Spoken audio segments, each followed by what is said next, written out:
ఇవాళ Sunday great war cricket అభిమానులకు మంచి కిక్కిచ్చే ఫైట్ మరికొన్ని గంటల్లో ప్రారంభం కాబోతోంది. ఆసియా కప్ సూపర్ 4లో భారత్ పాకిస్తాన్లు తలపడబోతున్నాయి. గ్రూప్ స్టేజ్లో ఘోర పరాభవాన్ని మూటగట్టుకొని హ్యాండ్షేక్ వివాదంతో రచ్చ చేసిన పాకిస్తాన్ ఈ సూపర్ 4లో రాణించాలని చూస్తోంది.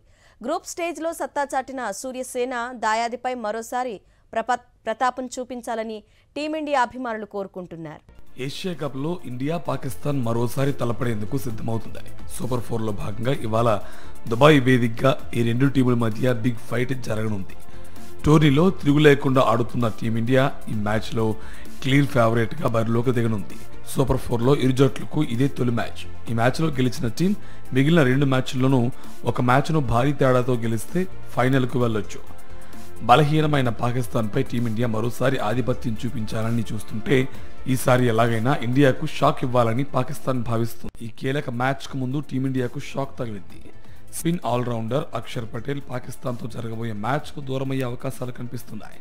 ఒమన్ తో జరిగిన మ్యాచ్ లో ఫీల్డింగ్ చేసే క్రమంలో అక్షర్ తలకు గాయమైంది. ఇన్నింగ్స్ 15 ఓవర్లో క్యాచ్ పడదామని డ్రైవ్ చేయబోయి వెనక్కి పడడంతో తలకు బలంగా తగిలింది. దీంతో గ్రౌండ్ లో ఇబ్బంది పడిన అక్షర్ పటేల్ డగౌట్ కు వెళ్లాడు. అక్షర్ గాయంపై ఇంకా ఎలాంటి క్లారిటీ లేదు. ఈ టీమిండియా ఆల్రౌండర్ ఒక్క రోజులో కోలుకొని రేపు మ్యాచ్ ఆడడం అనుమానంగా మారింది. ఒకవేళ అక్షర్ పటేల్ ఈ మ్యాచ్ కు దూరం అయితే అతని స్థానంలో ఎవరిని తీసుకుంటారో అనే దానిపై చర్చ నడుస్తుంది. స్పెషలిస్ట్ బ్యాటర్ ను తీసుకొస్తారా లేక స్పెషలిస్ట్ బౌలర్ ను తీసుకుంటారో ఆసక్తికరంగా మారింది. జట్టులో కుల్దీప్ యాదవ్, వరుణ్ చక్రవర్తి రూపంలో బలమైన స్పిన్ అటాక్ ఉండడంతో స్పెషలిస్ట్ బ్యాటర్ కే అవకాశం దక్కొచ్చని విశ్లేషకులు అంచనా వేస్తున్నారు.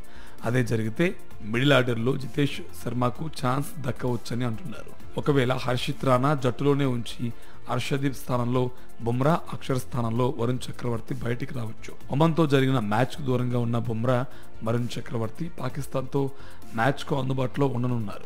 సూపర్ 4లో ఇవాళ భారత్ పాకిస్తాన్, ఈ నెల 23న పాకిస్తాన్ శ్రీలంక, 24న భారత్ బంగ్లాదేశ్, 25న పాకిస్తాన్ బంగ్లాదేశ్, 26న భారత్ శ్రీలంక మధ్య మ్యాచ్లు జరగనున్నాయి. పేదవాడి పక్షాన నిలబడతాం, ప్రజా గొంతుకై నినదిస్తాం. వాయిస్ ఆఫ్ వాయిస్లెస్, తెలుగువారి మనస్సాక్షి, సాక్షి టీవీ. సాక్షి టీవీ ప్రసారాల కోసం మీ స్థానిక కేబుల్ ఆపరేటర్ని వెంటనే సంప్రదించండి.